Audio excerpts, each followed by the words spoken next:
నమస్తే, welcome to Telugu రాజ్యం. నేను మీ సంతోష్.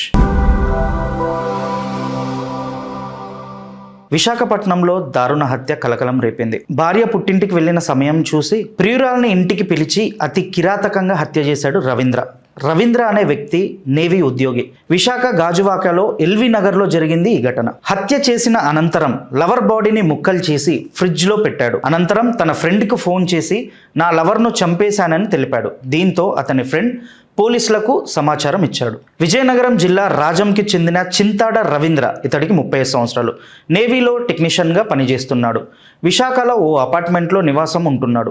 అతడి భార్య నెల క్రితం విజయనగరంలో పుట్టింటికి వెళ్ళింది. విశాఖకు చెందిన మౌనిక, ఈమెకి 29 సంవత్సరాలు. ఈమెతో రవీంద్రకు గతంలోనే పరిచయం ఉంది.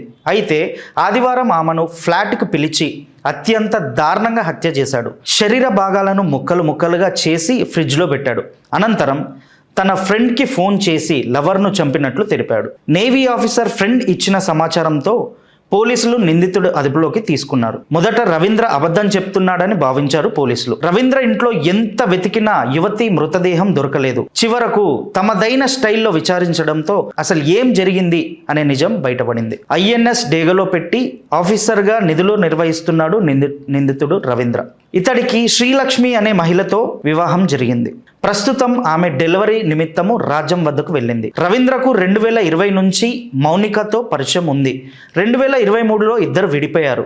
అనంతరం రవీంద్ర శ్రీలక్ష్మి అనే ఆమెను వివాహం చేసుకున్నాడు. వివాహం అనంతరం కూడా మౌనిక రవీంద్రను తరచూ బ్లాక్మెయిల్ చేస్తూ తనతో జీవించాలని, డబ్బు ఇవ్వాలని ఒత్తిడి చేస్తున్నట్టు రవీంద్ర చెప్పాడు. ఇప్పటి వరకు రవీంద్ర ఆమెకు 3 లక్షలు ఇవ్వగా మరో 1 లక్ష ఇవ్వాలంటూ డిమాండ్ చేయడంతో విసికొచ్చి తన ఫ్లాట్కి మౌనికను పిలిచి గొంతు నెమిలి హత్య చేసినట్లు తెలిపాడు.